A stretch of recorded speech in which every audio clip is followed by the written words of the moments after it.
नमस्कार, SPT news में आपका स्वागत है। पेश है 13 अक्टूबर सोमवार दोपहर 3:15 बजे राजस्थान के विभिन्न शहरों की 15 बड़ी खबरें। सबसे पहले एक नजर डालते हैं आज की हेडलाइंस पर। जयपुर अजमेर हाईवे पर सड़क हादसा, विद्यार्थियों को परीक्षा में कम अंक मिले तो शिक्षकों पर होगी कार्रवाई। एक्टर विजय की बढ़ेगी मुश्किलें, करोड़ भगदड़ की सीबीआई करेगी जांच। दीपावली से पहले 21वीं किश्त, राजस्थान में स्कूली छात्रों की बल्ले बल्ले, आज से मिड डे टर्म अवकाश शुरू। और खबरें विस्तार से सुनिए। जयपुर अजमेर हाईवे पर बगरू छीतरौली स्टैंड के पास रविवार सोमवार की दरमियानी देर रात करीब 2:30 बजे दर्दनाक सड़क हादसा हुआ। पाव माइल से फिसलते रास्ते के चलते एक एम्बुलेंस अनियंत्रित होकर ट्रक से टकरा गई। हादसे में एम्बुलेंस में सवार 5 लोगों में से 2 की मौके पर ही मौत हो गई, जबकि 3 गंभीर रूप से घायल हो गए। पुलिस ने बताया कि छीतरौली स्टैंड पर एक पाम ऑयल का टैंकर खड़ा था। इसी दौरान पीछे से आई बजरी के डंपर ने टैंकर को टक्कर मार दी, जिससे पाम ऑयल सड़क पर फैल गया। राजस्थान शिक्षा निदेशक सीताराम जाट के एक आदेश ने शिक्षकों की परेशानी बढ़ा दी है। नए फरमान में स्पष्ट आदेश है कि अब शिक्षकों को शाला दर्पण पोर्टल पर बोर्ड परीक्षा मॉड्यूल में वर्ष 2025 की परीक्षा में प्रायोगिक परीक्षा और सत्रांक को छोड़कर लिखित परीक्षा में विषयवार 40% से कम अंक प्राप्त करने वाले विद्यार्थियों की संख्या इंदराज करनी होगी। शिक्षा मंत्री मदन दिलावर के निर्देश पर शिक्षा निदेशक ने समस्त जिला शिक्षा अधिकारियों और संस्था प्रधानों को यह आदेश जारी किया है। शिक्षक ने बताया कि वैसे भी बोर्ड परीक्षा में अमूमन विद्यार्थियों के सत्रांक व प्रायोगिक में 100% ही अंक दिए जाते हैं। तमिलनाडु के करूर में 27 सितंबर को हुई भगदड़ की जांच सीबीआई करेगी। सोमवार 13 अक्टूबर को सुनवाई के दौरान सुप्रीम कोर्ट ने सीबीआई से जांच करवाने का आदेश दिया। इस भगदड़ में अभिनेता विजय की पार्टी तमिलागा वेत्री कझागम की रैली के दौरान 41 लोगों की मौत हो गई थी, जिनमें महिलाएं और बच्चे शामिल थे। कोर्ट ने कहा कि निष्पक्ष और पारदर्शी जांच नागरिकों का अधिकार है। पूर्व सुप्रीम कोर्ट जज जस्टिस अजय रस्तोगी की अध्यक्षता में 3 सदस्यीय पैनल गठित किया गया है, जो सीबीआई जांच की निगरानी करेगी। देश के लाखों किसानों के लिए खुशखबरी की उम्मीद है। प्रधानमंत्री किसान सम्मान निधि की 21वीं किश्त के रिलीज को लेकर माहौल गर्म है और दीपावली से पहले इसे किसानों के खातों में भेजे जाने की संभावना जताई जा रही है। बता दें कि पिछले साल यह किश्त अक्टूबर के पहले सप्ताह में जारी की गई थी, लेकिन इस बार अब तक केवल कुछ राज्यों में किसानों को इसका लाभ मिल पाया है। राजस्थान के सरकारी और निजी स्कूलों में सोमवार 13 अक्टूबर से मध्यावधि अवकाश शुरू हो गए हैं। शिवरा पंचांग के अनुसार यह अवकाश 13 अक्टूबर से 24 अक्टूबर तक निर्धारित है, लेकिन 12 अक्टूबर रविवार होने के कारण अधिकांश स्कूलों में छुट्टियां एक दिन पहले ही प्रारंभ हो गई। मध्यावधि अवकाश के बाद स्कूल 25 अक्टूबर को पुनः खुलेंगे। हालांकि अगले दिन रविवार होने के कारण केवल एक ही दिन कार्य दिवस रहेगा। शिक्षा विभाग से जुड़े अधिकारियों का अनुमान है कि इस दिन विद्यार्थियों और शिक्षकों की उपस्थिति सीमित रहेगी, क्योंकि कई शिक्षक व विद्यार्थी अपने गांवों से सोमवार को लौटेंगे। अजमेर में रोडवेज बस से पाली के रहने वाले एक परिवार के 32 तोला सोना और 150 ग्राम चांदी के जेवर चोरी होने का मामला सामने आया है। परिवार ने बस में सवार कुछ बदमाशों पर शक जाहिर करते हुए सिविल लाइन थाने में शिकायत दी है। सिविल लाइन थाना पुलिस ने पीड़ित की शिकायत पर मुकदमा दर्ज कर जांच शुरू कर दी है। पीड़ित के अनुसार बैग अधिक होने के कारण कुछ बैग पीछे रखे गए, जहां वे युवक भी बैठे। बदमाशों ने ध्यान भटकाकर एक बैग से 32 तोला सोना और 150 ग्राम चांदी के जेवर चुरा लिए। राजस्थान की अंता विधानसभा सीट पर उपचुनाव की सरगर्मियां तेज हो गई है। कांग्रेस के युवा नेता नरेश मीणा ने पार्टी टिकट न मिलने के बाद निर्दलीय उम्मीदवार के रूप में मैदान से कूदने का ऐलान किया।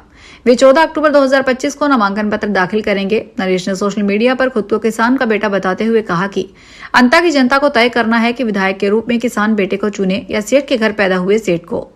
यह पोस्ट राजनीतिक हलकों में चर्चा का विषय बन गया है, क्योंकि इससे नरेश की बगावत और ग्रामीण मुद्दों पर फोकस साफ झलकता है।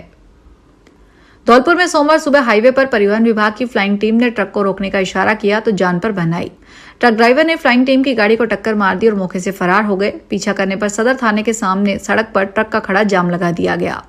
पुलिस ने जाम खुलवाने के साथ ही ट्रक ड्राइवर समेत कुछ लोगों को हिरासत में लिया। जानकारी के अनुसार घटना सोमवार सुबह करीब 11 बजे की है। परिवहन विभाग की फ्लाइंग टीम हाईवे पर नियमित वाहन जांच अभियान चला रही थी। जयपुर के जामवा रामगढ़ उपखंड के जयचंदपुरा गांव सेवा सहकारी समिति में डीएपी खाद वितरण को लेकर किसानों ने हंगामा किया।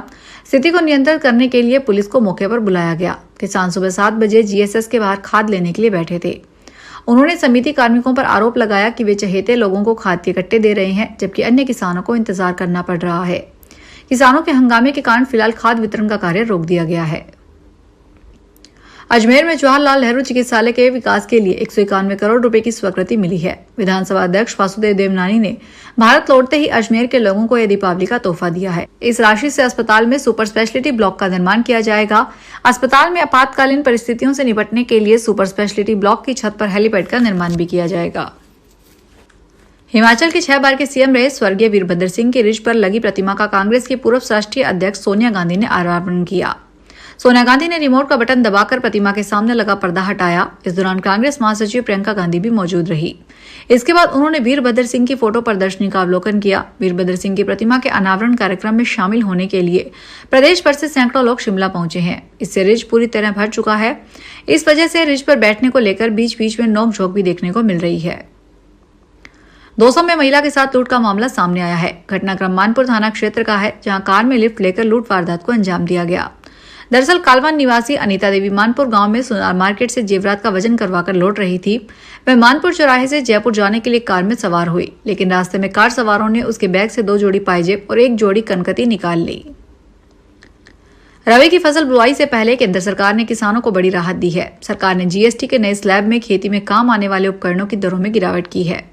जीएसटी के नए स्लैब के अनुसार अब ट्रैक्टर, उसके टायर, पुर्जे, जुताई, कटाई और गहराई में उपयोग होने वाली कृषि, बागवानी और वानिकी मशीनों पर जीएसटी 12% या 18% से घटाकर केवल 5% कर दिया गया है।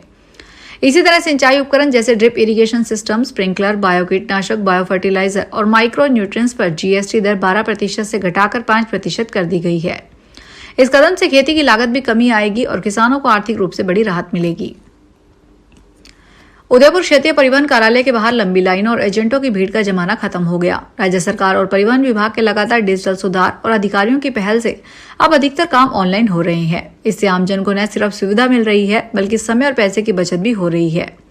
राज्य सरकार ने अधिकतर कार्य ऑनलाइन कर दिए हैं। अब परिवहन ऐप के जरिए भी सभी कार्य आसानी से हो सकते हैं।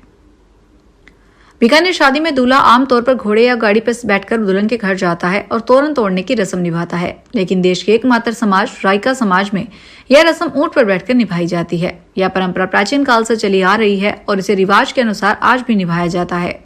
बीकानेर के गाडवाला गांव में राइका समाज के लोग ऊंटों के पालन पोषण और उनके साथ अपने गहरे संबंध के लिए प्रसिद्ध हैं।